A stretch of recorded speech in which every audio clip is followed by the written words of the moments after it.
வணக்கம். மாலை முரசு செய்திகளை விரிவாக பார்ப்பதற்கு முன் தலைப்புச் செய்திகளை பார்க்கலாம். வரும் 25ஆம் தேதிக்கு பின்னர் முதலமைச்சர் விஜய் டெல்லி செல்ல உள்ளதாக தகவல். பிரதமர் மோடி, ராகுல் காந்தி, சோனியா உள்ளிட்டோரை சந்திக்க உள்ளதாகவும், ஜவஹர்லால் நேரு பல்கலை நிறுவப்பட்ட திருவள்ளுவர் சிலையை திறந்து வைக்க உள்ளதாகவும் தகவல்.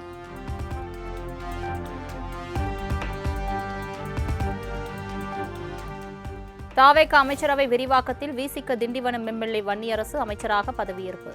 மக்கள் மாலையில் நடைபெற்ற விழாவில் பதவி பிரமாணம் செய்து வைத்தார் ஆளுநர் அர்லேகர். உறுதியேற்கிறேன்.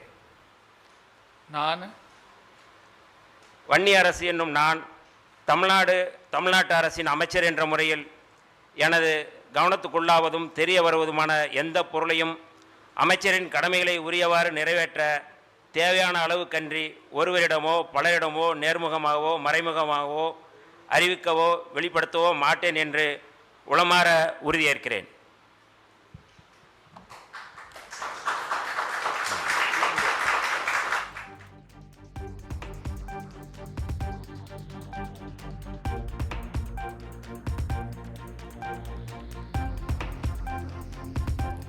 தாவேக அமைச்சரவை விரிவாக்கத்தில் IUML பாபநாசம் எம்எல்ஏ ஷாஜகான் அமைச்சராக பதவியேற்பு. மக்கள் மாலையில் நடைபெற்ற விழாவில் பதவி பிரமாணம் செய்து வைத்தார் ஆளுநர் அர்லேகர்.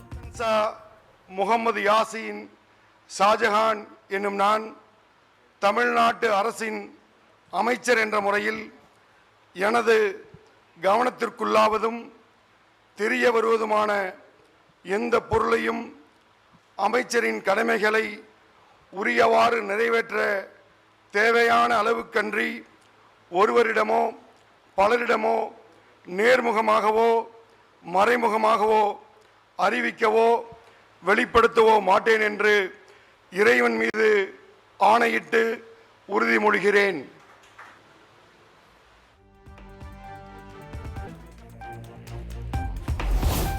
புதிய அமைச்சர்கள் பதவியேற்பு விழாவில் மீண்டும் 3வது இடத்திற்கு தள்ளப்பட்ட தமிழ்த்தாய் வாழ்த்து. இனி தமிழ்த்தாய் வாழ்த்தே முதலில் பாடப்படும் என அரசு கூறிய நிலையில் 3ஆம் இடத்திற்கு தள்ளப்பட்டதால் மீண்டும் வெடித்த சர்ச்சை. National song Vande Mataram followed by national anthem followed by தமிழ்த்தாய் வாழ்த்து. சுமதுர பாஷினி சுகதாம் வரதாம் மாதரம் வந்தே மாதரம் ஜனகண மங்களதாயக ஜய ஹே.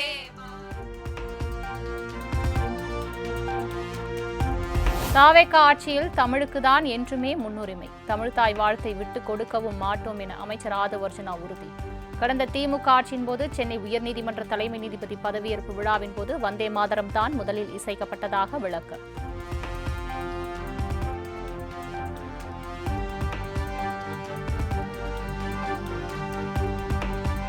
IUML அமைச்சர் ஷாஜகானுக்கு சிறுபான்மை நலத்துறையும், விசிக அமைச்சர் வன்னியரசுக்கு சமூக நீதித்துறையும் ஒதுக்கீடு. முதலமைச்சர் விஜய் பரிந்துரை பெயரில் ஆளுநர் மாளிகை அறிவிப்பு.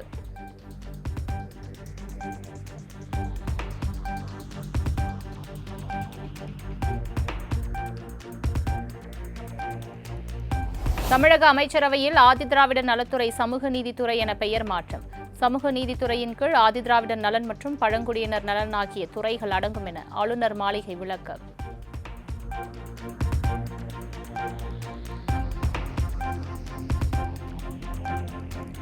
சென்னை தலைமைச் செயலகத்தில் முதல்வர் விஜயுடன் விடுதலை சிறுத்தைகள் கட்சித் தலைவர் திருமாவளவன் சந்திப்பு. அமைச்சராக விசிக எம்எல்ஏ வன்னியரசு பதவியேற்ற நிலையில் முதல்வர் விஜயை சந்தித்து திருமாவளவன் ஆலோசனை.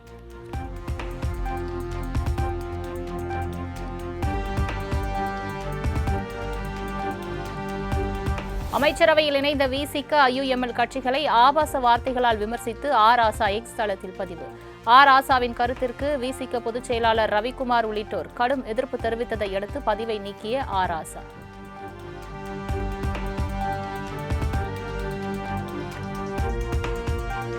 விசிகாவை கடுமையாக விமர்சித்து பதிவிட்ட திமுக நாடாளுமன்ற உறுப்பினர் ராசாவிற்கு கடுமையாக எதிர்வினையாற்றிய விசிக பொருளாளர் SS பாலாஜி. தமிழக அமைச்சரவையில் விசிக இடம்பெற்றதை அடுத்து சமூக வலைதளங்களில் இரு கட்சியினரும் மாறி மாறி வார்த்தை போர்.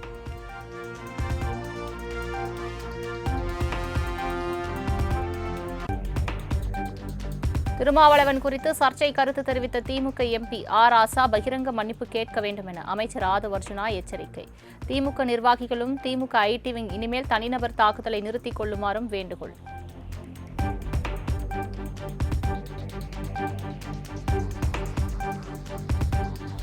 கூட்டணி ஆட்சி அமையாது என்ற பேச்சு பொய்யாகிவிட்டது. லஞ்சம் வாங்காமல் செயல்பட்டு காமராஜர் ஆட்சியை நிலைநாட்டுவோம். கீழ்த்தரமான விமர்சனங்களை புறந்தள்ளி யார் விமர்சனத்திற்கும் அஞ்ச மாட்டோம். அமைச்சர்கள் விஸ்வநாதன், ராஜேஷ்குமார் பேட்டி. கூட்டணி ஆட்சி அமைக்க முடியும் என்கிற நம்பிக்கையை இன்று தமிழகத்திலே ஏற்பட்டிருக்கிறது. கூட்டணி ஆட்சி அமைப்பது சாத்தியமில்லை, கூட்டணி ஆட்சி என்பது அமையவே முடியாது என்கிற வியாக்கியானங்களுக்கெல்லாம் விடை கொடுத்திருக்கிறது காங்கிரஸ்.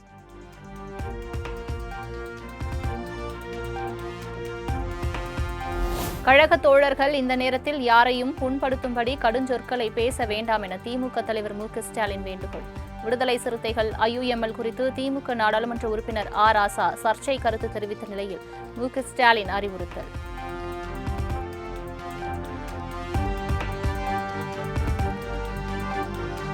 பேரறிஞர் அண்ணா வழியிலும் கருணாநிதி வழியிலும் வந்தவர்கள், நாம் அதை மறந்திட வேண்டாம் என மு க ஸ்டாலின் கருத்து. நல்லதை பாராட்டி அல்லதை விமர்சிக்கும் ஆக்கப்பூர்வமான எதிர்க்கட்சியாக செயல்படுவோம் என்றும் எக்ஸ் தளத்தில் பதிவு.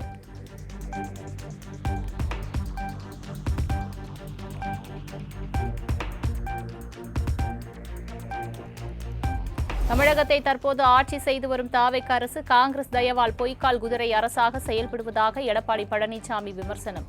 கர்நாடக காங்கிரஸ் கட்சியை எதிர்த்து திடமான நிலைப்பாட்டுடன் எதிர்த்து பேச முடியுமா என்று முதல்வர் விஜய்க்கு சவால்.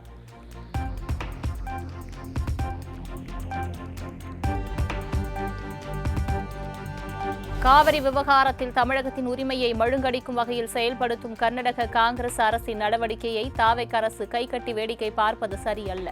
மேகதாது அணை கட்டுவதை எதிர்க்க தமிழகத்திற்கு உரிமை இல்லை என கர்நாடக மாநில துணை முதல்வர் DK சிவகுமார் கருத்து தெரிவித்த நிலையில் EPS விமர்சனம்.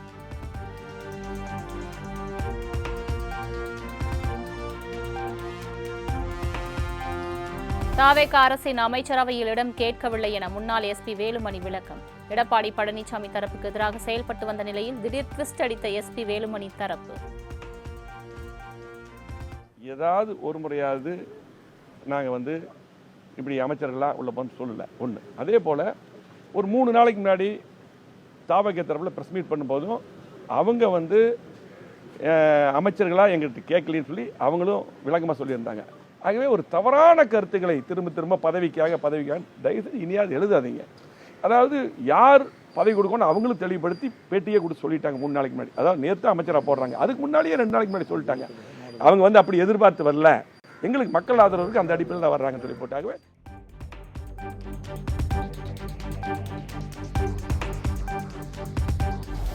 அதிமுகவை உடைக்கும் நோக்கமோ பிரிக்கும் நோக்கமோ எங்களுக்கு இல்லை என அதிமுக முன்னாள் அமைச்சர் SP வேலுமணி பேட்டி. தேர்தலில் தோல்வியடைந்த நிலையில் கட்சியை பலப்படுத்துவதே தற்போதைக்கு முக்கியம் என்றும் விளக்கம். அம்மாவுடைய ஆட்சி அமைய எங்களை பொறுத்தளவுக்கு, நாங்கள் கட்சியை பொறுத்தளவுக்கு எந்த காலத்தில் அன்னைக்கு சொல்லியிருக்கோம், எங்களுக்கு உடைக்கவோ பிரிக்கவோ அந்த எண்ணமெல்லாம் கிடையாது. எங்களை பொறுத்தளவுக்கு இன்னைக்கு தோல்வியை நாங்கள் ஒத்துக்கிறோம்.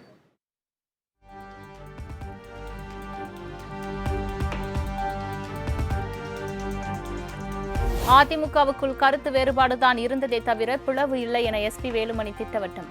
அமைச்சர் பதவிக்காக ஆசைப்படும் பழக்கம் எங்களுக்கு இல்லை என்றும் பேட்டி. அதிமுக இன்றைக்கு தோல்வி செஞ்சிருக்கிறது நாங்கள் ஏற்றுக்கிறோம். அதை எப்படி அதை சரி பண்ண முடியும், எப்படி சரி பண்ண வேண்டும், அதுக்கு தானே தொடர்ந்து பார்த்தீங்கன்னா அது நாங்கள் அதிமுக உடனே பிளவு அதெல்லாம் கிடையாது. எங்களுக்குள்ள ஒரு கருத்து வேறுபாடு, இதை திரும்பி சொல்லிட்டு இருக்கோம். அதாவது கருத்து வேறுபாடு எப்படி சரி செய்யணும், அதுக்கு தான் நாங்கள் பார்த்தீங்கன்னா பொதுக்குழு உறுப்பினர்கள்லாம் இருக்காங்க, அதை பேசி ஒரு பொதுக்குழு கூட்டுறோம்னு சொல்லி கோரிக்கை.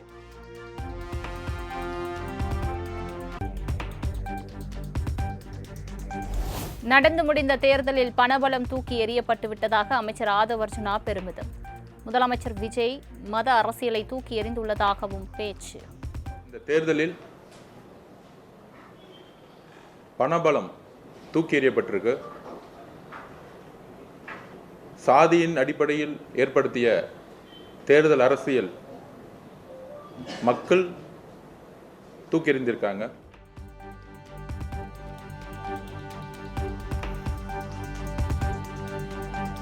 தமிழகத்தில் காலியாக உள்ள மாநிலங்களவை உறுப்பினர் பதவிக்கு ஜூன் 18 இடைத்தேர்தல் நடைபெறும் என தேர்தல் ஆணையம் அறிவிப்பு. ஜூன் 1ஆம் தேதி வேட்புமனு தாக்கல் தொடங்கும் நிலையில் ஜூன் 8ஆம் தேதி திரும்பப் பெற கடைசி நாள் என தேர்தல் ஆணையம் தகவல்.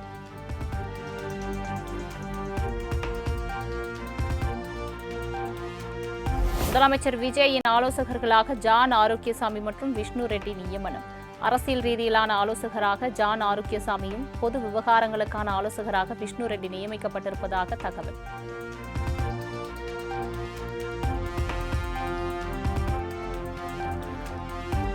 மக்கள் பிரதிநிதிகள் அல்லாதோர் அரசு சார்ந்த விவகாரங்களில் தலையிடவோ ஆய்வுகளை மேற்கொள்ளவோ கூடாது.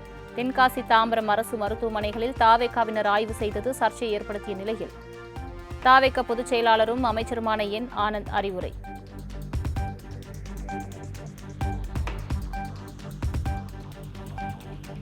திமுக முன்னாள் அமைச்சர் சேகர்பாபு மீது 4 பிரிவுகளின் கீழ் போலீசார் வழக்கு பதிவு. வாக்குப்பதிவின் போது தாவேக வேட்பாளர் சினோரா அசோக் மற்றும் வழக்கறிஞர் விஜயகுமார் உள்ளிட்டோரை தாக்கியதாக புகார்.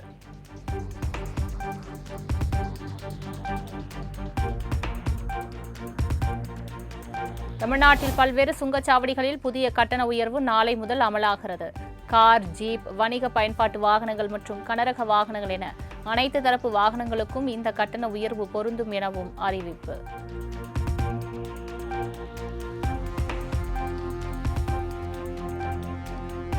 சென்னையின் 112வது காவல் ஆணையராக பதவியேற்றார் அமல்ராஜ். வேப்பேரியில் உள்ள காவல் ஆணையர் அலுவலகத்தில் முறைப்படி பதவியேற்றார்.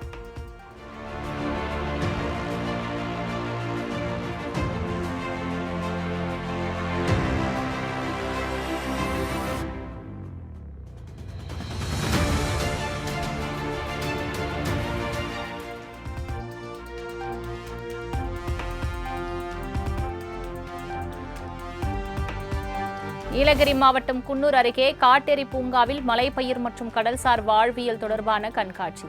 9 டன் பொருட்களை கொண்டு உருவாக்கப்பட்ட தேயிலை, வெற்றிலை, முந்திரி, தென்னை, பனை, நுங்கு உள்ளிட்டவையும் கடல்சார் வாழ்வியல் தொடர்பாக மீனவ பெண் நங்கூரம், துடுப்பு உள்ளிட்டவையும் உருவாக்கம். புதுக்கோட்டை மாவட்டம் விராலிமலை முருகன் கோவிலில் வைகாசி விழா கொடியேற்றத்துடன் துவக்கம். வரும் 30ஆம் தேதி தேரோட்டம் நடைபெறவுள்ள நிலையில் விழாவில் தொடக்க நாளான இன்று திரளான பக்தர்கள் கலந்து கொண்டு சாமி தரிசனம்.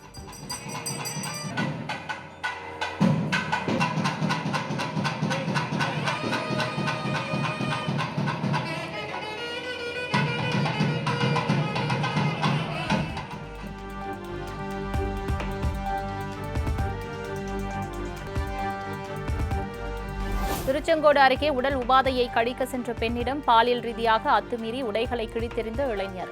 பெண் அளித்த புகாரின் பேரில் போலீசார் தீவிரமாக தேடி வந்த நிலையில் சாக்கடைக்குள் பதுங்கியிருந்த குற்றவாளி கைது.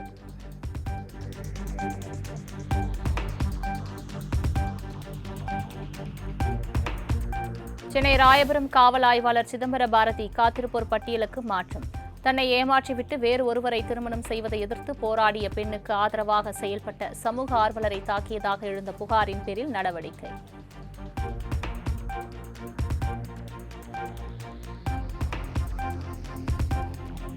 சிவகங்கை மாவட்டம் தேவக்கோட்டையில் பாலியல் புகாரில் போலீசார் வழக்கு பதிவு செய்து நடவடிக்கை எடுக்கவில்லை என புகார். காவல் ஆய்வாளர் துரைராஜ், மகளிர் காவல் நிலைய ஆய்வாளர் சீதாலட்சுமி உள்ளிட்ட 5 பேர் சஸ்பெண்ட் செய்து நடவடிக்கை.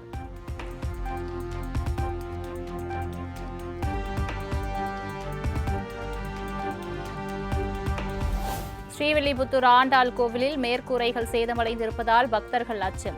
விபத்து ஏற்படுவதற்கு முன்பே தகர கொட்டைகள் சரி செய்யுமாறு கோயில் நிர்வாகத்திற்கு பக்தர்கள் கோரிக்கை.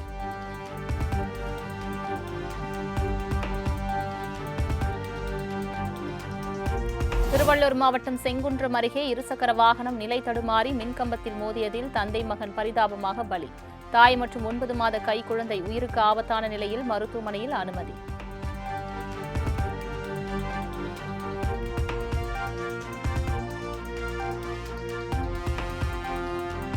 தென்காசி மாவட்டம் கடையம் காவல் நிலைய வளாகத்தில் பயங்கர தீ விபத்து. சோதனைகளின் போது பறிமுதல் செய்யப்பட்ட 100கணக்கான இருசக்கர வாகனங்கள் தீயில் எரிந்து சேதம்.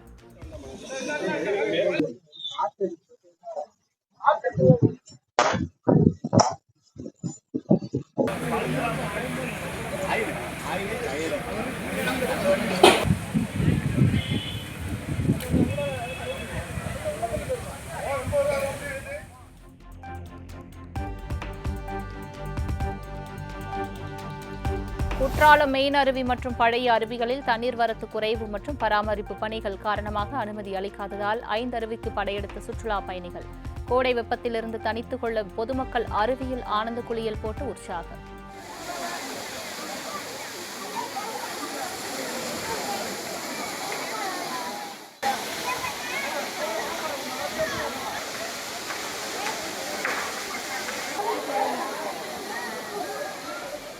ராணிப்பேட்டையில் நேற்றிரவு பெய்த கனமழை காரணமாக போகிடமின்றி தேங்கிய மழை நீரானது குடியிருப்பு பகுதிக்குள் புகுந்ததால் பொதுமக்களின் இயல்பு வாழ்க்கை முடங்கியது. இதுகுறித்து கூடுதல் விவரங்களை செய்தியாளர் சரத்குமார் வழங்க கேட்கலாம். சரத்குமார், வணக்கம்.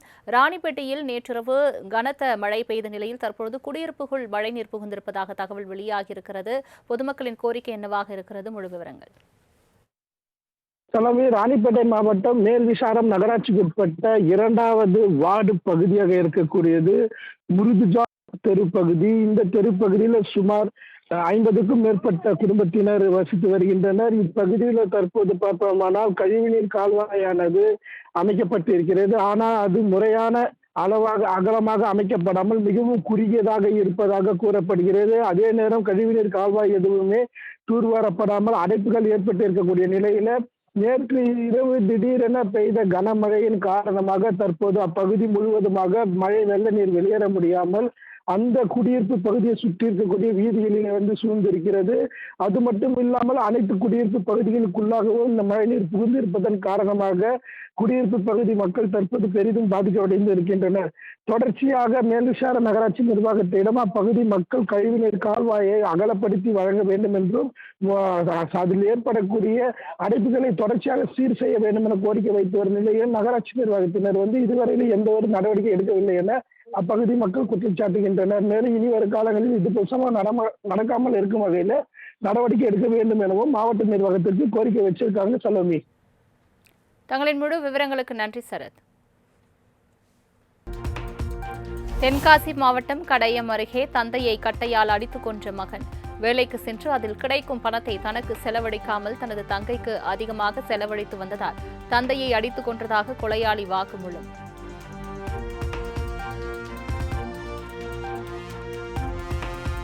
திருப்பூர் மாவட்டம் பல்லடம் அருகே கழுத்து அறுக்கப்பட்ட நிலையில் இளைஞரின் சடலம் மீட்பு.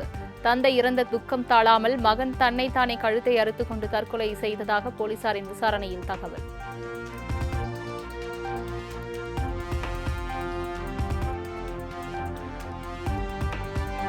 திருவண்ணாமலையில் வெயில் வாட்டி வதைத்து வந்த நிலையில் மக்களை குளிர்வித்த திடீர் மழை.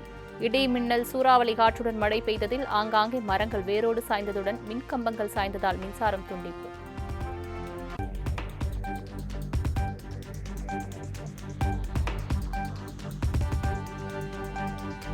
திருச்செந்தூர் கோவிலில் 100 ரூபாய் கட்டண ரசீது வழங்குவதில் முறைகேடு. அறநிலையத்துறையைச் சேர்ந்த தற்காலிக பெண் ஊழியர் சஸ்பெண்ட்.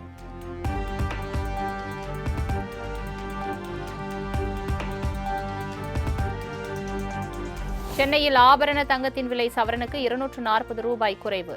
கிராமுக்கு 30 ரூபாய் குறைந்து 14,780 ரூபாய்க்கும், ஒரு சவரன் 1,18,240 ரூபாய்க்கும் விற்பனை.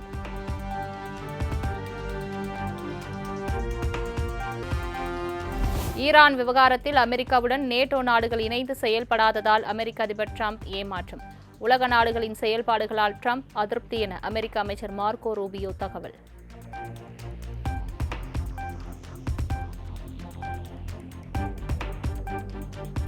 ஐந்து நாடுகள் சுற்றுப்பயணம் முடித்து வந்த உடனேயே அமைச்சர்களுடன் 4.5 மணி நேரம் ஆலோசனை நடத்தினார் பிரதமர் நரேந்திர மோடி. ஒவ்வொரு இலாக்காவிலும் நிலுவையில் உள்ள முக்கிய திட்டங்களை விரைந்து முடிக்க வேண்டும் என உத்தரவிட்டதாக தகவல்.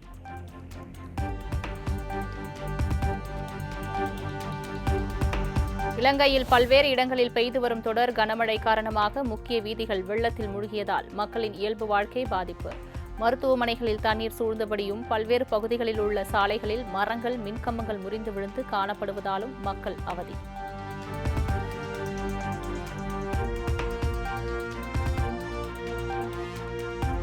ஜப்பானின் ஹிரோஷிமா மாகாணத்தில் உள்ள வரலாற்று சிறப்புமிக்க தைஷோயின் என்ற பௌத்த கோயிலின் ஒரு பகுதி நேற்று ஏற்பட்ட பயங்கர தீ விபத்தில் முற்றிலும் எரிந்து சாம்பல். கடந்த 1200 ஆண்டுகளுக்கு மேலாக கோவிலில் தொடர்ந்து எரிந்து வந்த அணையாத புனித ஜோதியே இந்த தீ விபத்துக்கு காரணம் என முதற்கட்ட விசாரணையில் தகவல்.